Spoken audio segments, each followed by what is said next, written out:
श्री स्वामी समर्थ। माझ्या सगळ्या गोडताईंचं, मैत्रिणींचं आणि स्वामी भक्तांचं माझ्या या यूट्यूब चॅनलमध्ये मनापासून स्वागत आहे। आजचा दिवस तुम्हाला सुखाचा, समाधानाचा, आनंदाचा, भरभराटीचा आणि स्वामीमय जावो हीच महाराजांच्या चरणी प्रार्थना करते आणि आपल्या आजच्या नवीन व्हिडिओला सुरुवात करते।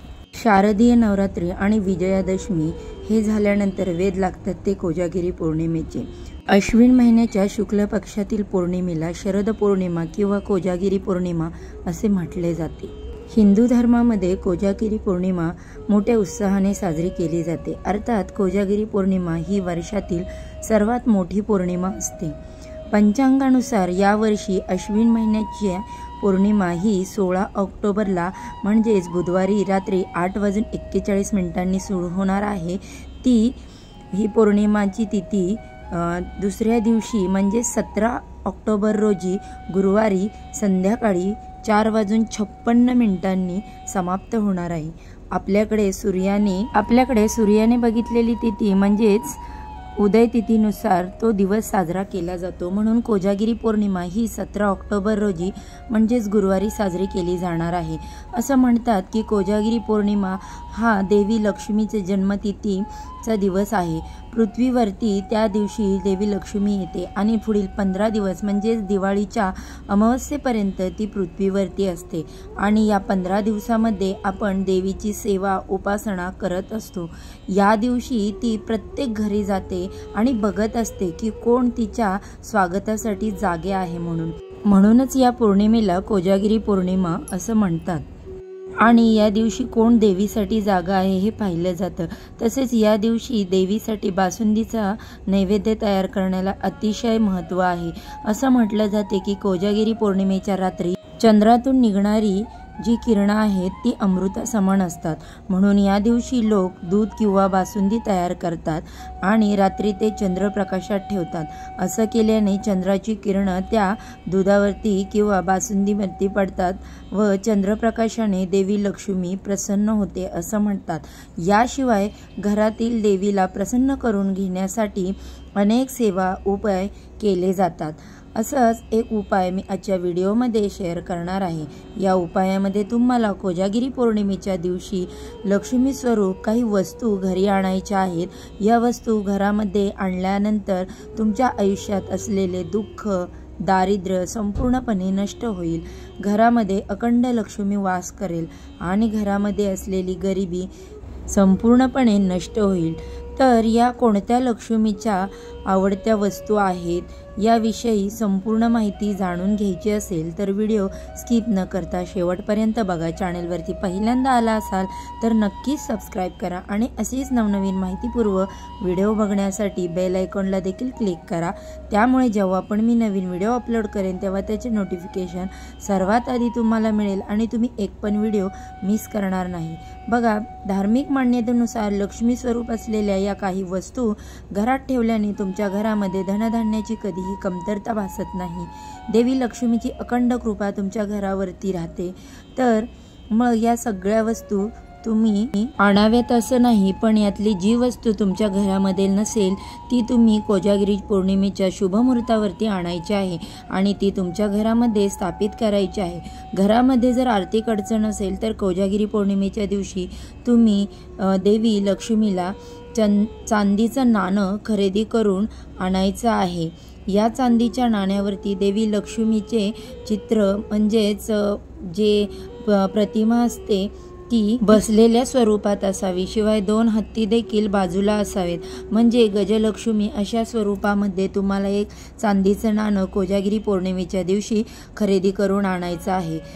तसेच कमळामध्ये बसलेली देवी लक्ष्मीचं स्वरूपाचं जे चित्र आहे ते चांदीचं नाणं तुम्हाला खरेदी करून आणायचं आहे। कारण उभी लक्ष्मी घरामध्ये कधीही ठेवू नये, कारण यामुळे काय होतं, आपल्या घरामध्ये नेहमी आर्थिक चणचण जाणवते, घरामध्ये असलेला पैसा टिकत नाही। तसेच तुम्हाला बसलेल्या लक्ष्मीची चांदीचे नाणं खरेदी करून आणायचं आहे। कोजागिरी पौर्णिमेच्या दिवशी ते नाणं तुमच्या देवघरामध्ये ठेवायचं आहे, त्याची पूजा करायची। त्यानंतर दुसऱ्या दिवशी तुम्ही हे नाणं जे तुम्ही तुमच्या तिजोरीमध्ये ठेवू शकता।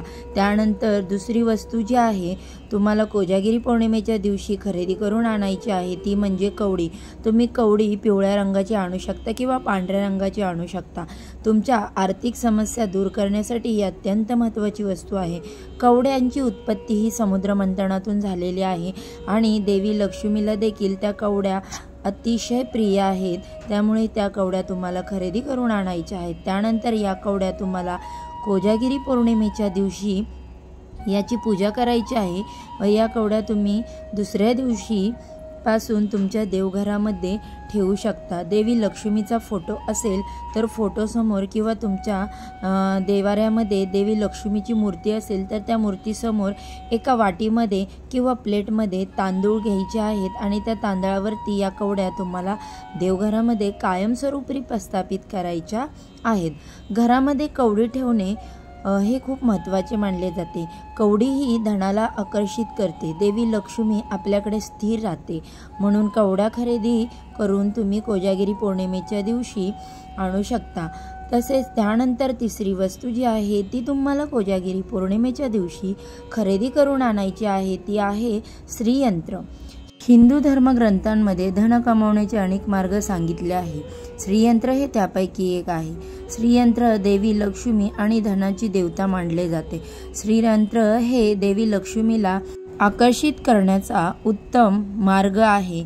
तसेच असे मानले जाते की श्रीयंत्राची मनोभावे पूजा केल्याने देवी लक्ष्मीची विशेष कृपा प्राप्त होते। श्रीयंत्र स्थापित करण्यापूर्वी श्रीयंत्र सिद्ध करून त्याची स्थापना देवाऱ्यात करावी, ते अतिशय शुभ मानले जाते आणि ही स्थापना शुभ दिवशी करावी। जर श्रीयंत्र घरात खरेदी करून आणला असेल तर त्याचे अनेक पटीने आपल्याला शुभ परिणाम प्राप्त होतात। यामुळे देवी लक्ष्मीच्या आगमनामध्ये कोणताही अडथळा येत नाही, म्हणून घरामध्ये श्रीयंत्राची स्थापना कोजागिरी पौर्णिमेच्या दिवशी तुम्हाला करायची आहे।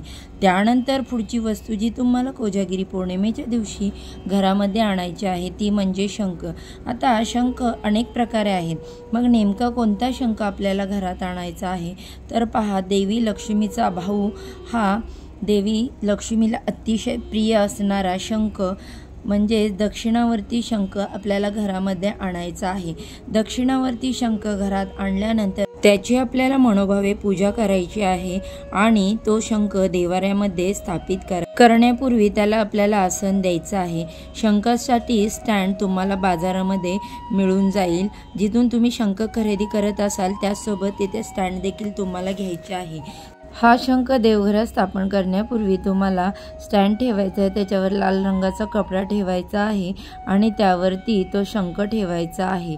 आणि अशा प्रकारे तुम्ही कोजागिरी पौर्णिमेच्या दिवशी जी खरेदी करायची आहे ती म्हणजे गजलक्ष्मी हत्ती। हे जसे इंद्राचे वाहन आहे तसेच ते लक्ष्मीचेही वाहन आहे। हत्तीवर आरूढ झालेली लक्ष्मी गजलक्ष्मी म्हणून ओळखली जाते।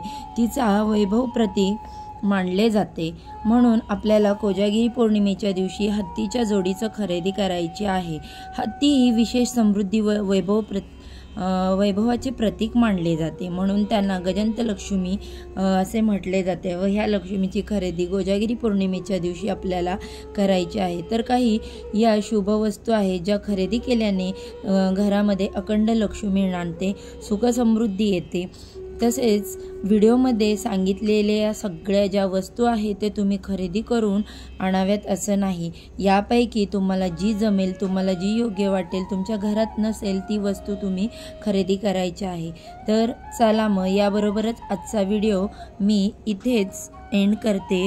व्हिडिओ जर आवडला असेल तर व्हिडिओला लाईक, शेअर आणि सबस्क्राईब करा आणि हा व्हिडिओतली माहिती तुम्हाला थोडी तरी हेल्पफुल वाटली असेल तर ती तुमच्या मित्रमंडळी आणि परिवारासोबत शेअर करा। तुम्हाला वाटेल इतका तो व्हिडिओ शेअर करा, म्हणजे त्याच्यामध्ये जी दिलेली माहिती आहे त्याचा उपयोग तुमच्या जवळच्या लोकांना देखील होईल।